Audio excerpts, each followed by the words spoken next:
네, 안녕하세요. 황희성입니다. 자, 오늘은 핀테크 회사를 운영하고 계신 아주 특별한 분을 모셨습니다. 콴텍이라는 회사의 이상근 대표님 모셨습니다. 어서 오세요. 네, 안녕하십니까. 네, 안녕하세요. 네, 만나서 반갑습니다. 네, 반갑습니다. 대표님, 일단 핀테크 회사 하면 요즘 많은 분들이 관심을 갖고 있잖아요. 그렇죠. 콴텍이라고 하는 회사는 네. 한마디로 소개를 하자면 어떤 회사인가요? 콴텍이라는 회사는 네. AI 자동 투자를 하는 회사라고 말씀드립니다. AI 자동 투자요? 예, 단어가 좀 어렵죠. AI 요즘 근데 관심 많잖아요. 그렇죠. 네. 근데 이 자동 투자와 AI가 무슨 상관이 있을까라는 뭐 이런 질문을 좀 하실 수 있는데요. 네. 좀 쉽게 더 한 번 더 설명드리자면은 주식 투자 어떻게 하십니까? 보통? 저는 그 MTS 켜가지고 그렇죠. 하거나 직접 매매하시죠. 그렇죠. 근데 그 주식 매매를 하는 것들을 AI가 자동으로 알아서 해준다. 알아서 해준다라고 맞습니다. 하면 AI가 생각하고 판단하고 이건 올라갈 것 같아라고 맞습니다. 하면 사고 그런 결정을 그런 해주는 게 어. 저희 콴텍이 현재 하고 있는 일입니다. 그러면 네. 하고 있는 일이라고 하셨는데 로봇한테 그냥 맡겨놓은 거 아니에요? 맞죠. 근데 그 로봇도 어. 결국에는 누군가 만들어야 되지 않습니까? 네. 그거를 만든 회사라고 보시면 될 것 같습니다. 그럼 그 로봇 위에 계신 분이군요. 그렇죠. 예. 네, 굉장히 많은 분들이 관심을 갖고 있을 것 같아요. 요즘 네. 뭐 사실 챗 GPT라는 것도 많이 그렇죠. 활용도 하고 있잖아요. 예. 그거랑 좀 다른 거죠? 다른 거죠. 어. 이제 챗GPT는 자연어를 받아들이고 네. 거기에 대한 이제 해답을 문장으로 서술해주는 방식이라고 보면 네. 저희 콴텍이 전체하고 있는 거는 아까 말씀 주셨던 것처럼 어떤 종목을 투자해야 되는지 그리고 이 종목이 현재 재무적인 판단에 의해서 좋은 종목인지 안 좋은 종목인지 이런 것들을 전부 다 고려해서 그 고객한테 포트폴리오를 제공해주고 네. 그거를 단순하게 포트폴리오를 제공해서 고객이 알아서 하세요가 아니라 안에서도 자동으로 매매가 이루어지게 하는 이런 방식의 서비스를 제공하고 있습니다. 그렇군요. 근데 이게 보면 네. 사람도 MBTI가 다 있고 그렇죠. 성향이 다 다르잖아요. 예, 다르죠. 그런 거 어떻게 다 구분을 해서 하는 거예요? 네, 일단은 네. 기본적으로 투자라는 거는 어떤 속성이 있을까요? 본질적인 거. 돈 버는. 맞습니다. 돈을 벌어야 되죠. 네. 그래서 성향이 안정적이신 분이든 아니면 공격적인 분이든 결국에는 이 수익의 차이가 있고 내가 감내 가능한 변동성의 차이가 있을 뿐이지 네. 사실 돈을 버는 목적은 똑같습니다. 잘 벌어요? 그렇죠. 얼마나 잘 벌어요? 저희가 지금 네. 그 로보어드바이저 테스트베드라 그래서 이 금융위원회에서 직접 주관하고 코스콤에서 시행하고 있는 이 로보어드바이저들이 반드시 거쳐야 되는 등용문 같은 게 있어요. 네. 심지어는 이제 네이버에다가 로보어드바이저 테스트베드를 검색하시면은 그 사이트가 나오거든요. 네. 그럼 거기에 저희가 실시간으로 저희 포트폴리오를 실매매 운영한 그런 기록들을 전부 올리고 있습니다. 로버트가 네. 이렇게 매매하는 그 기록들을 다 올리고 있다고요? 맞습니다. 그렇게 해서 수익률이 나오는 거예요? 예, 그렇죠. 나라에서 그 알고리즘을 투명하게 네. 운영해야지만 저희 같은 이렇게 비대면 1임이라는 사업자, 그러니까 비대면 1임인가를 허용을 보통 해주거든요. 비대면 1임이 뭐냐면은 보통 증권사 가면은 레버카운트라는 상품이 있는데요. 네. 그런 상품들을 어떻게 가입하냐면요. 계약을 합니다. 수기로, 대면에서. 네. 근데 그게 온라인에서 가입 가능하게 하기 위해서는 반드시 로보어드바이저 테스트베드라는 곳을 통과해야지만 허용해 주는 거죠. 예, 그러니까 어떻게 보면 이런 거죠.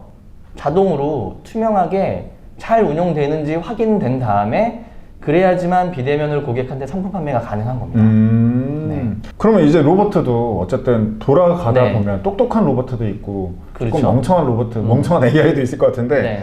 가장 좀 성과가 좋다라고 하면 몇 퍼센트고 성과가 낮다라고 하면 몇 퍼센트 정도 되나요? 일단 저희가 가장 좋은 성과는 연한산으로 봤을 때 네. 40% 정도 40%요? 되는 수익률을 가지고 있어요. 네. 가능하구나. 가능하죠.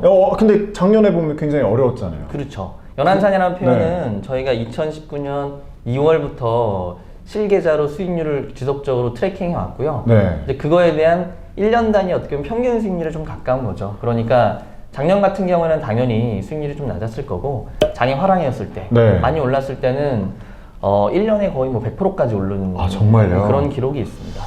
이게 그 로버트, 그러니까 AI가 이제 투자를 하다 보면 궁금한 게 개인 이제 투자자들은 네. 상장 폐지 당하는 종목들 굉장히 좀 두려워하잖아요.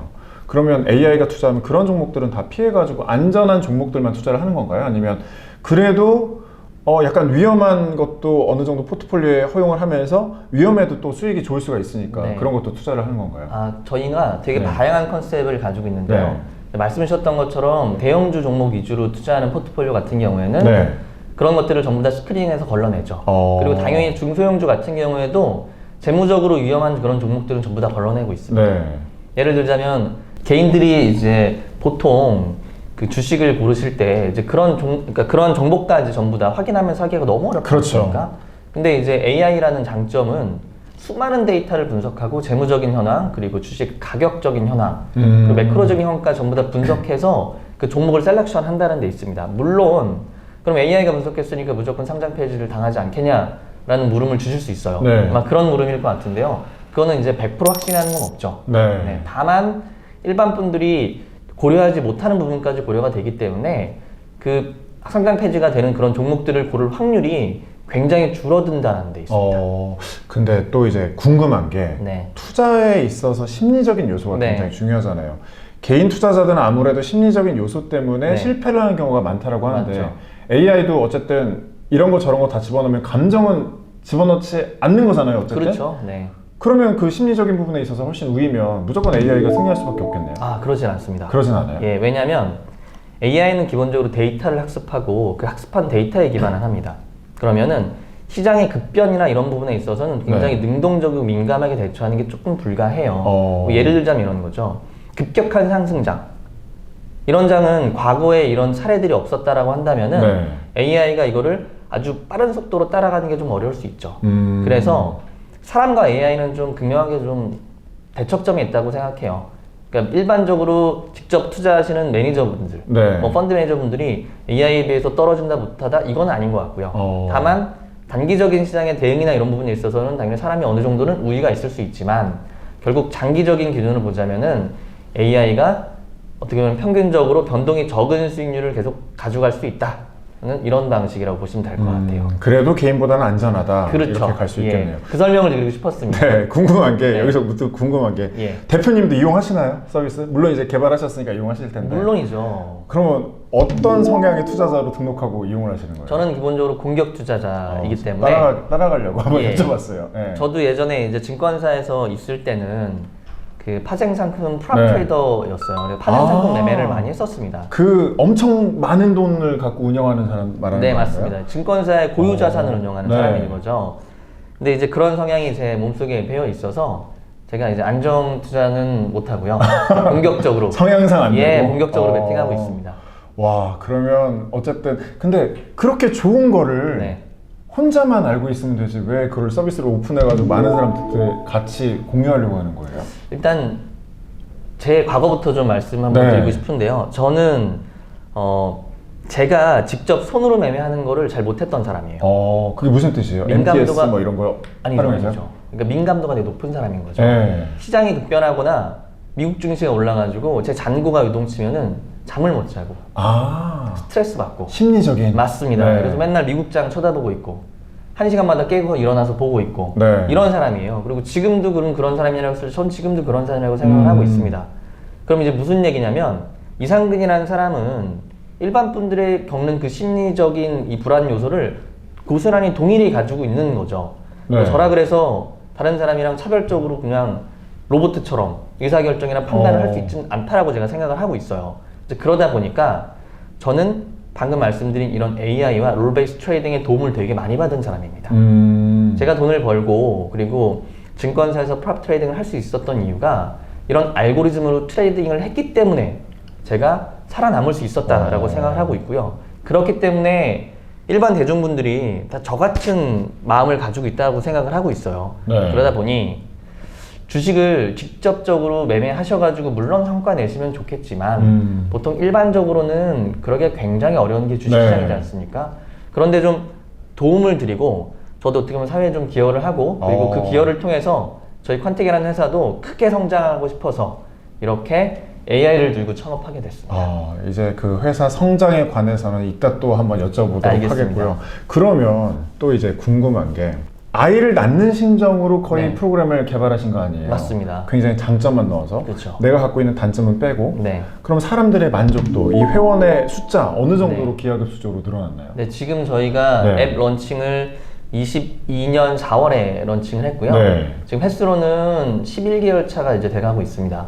다운로드는 현재 50만 다운로드를 50만 이요? 달성했고요. 예. 그리고 현재 앱 가입 고객 역시도 기하급수적으로 좀 늘고 있는 상황입니다. 네. 그리고 일단 고무적인 부분은 그거죠. 저희 가입한 컨택에 가입해 주신 고객들 네. 보게 되면은 22년 4월 저희가 M 런칭했을 때 지수가 2,700 정도 근방이었습니다. 600에서 700 근방이었습니다. 근데 지금도 그때 위치로 보면은 한 10% 정도 지수가 하락해 있는 상황이거든요.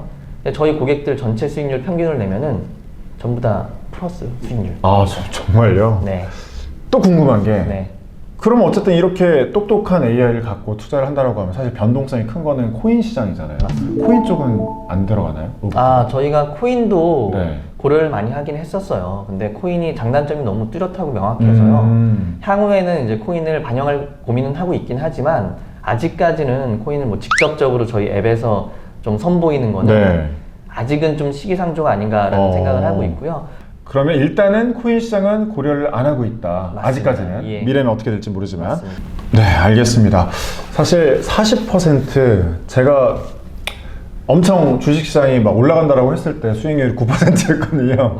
네, 40% 당장 가입해야 될 것 같다는 생각이 드는데 이런 회사가 있었군요. 자, 오늘 컨택 이상근 대표님을 만나서 컨택에 대해서 한번 짚어봤습니다. 고맙습니다. 감사합니다.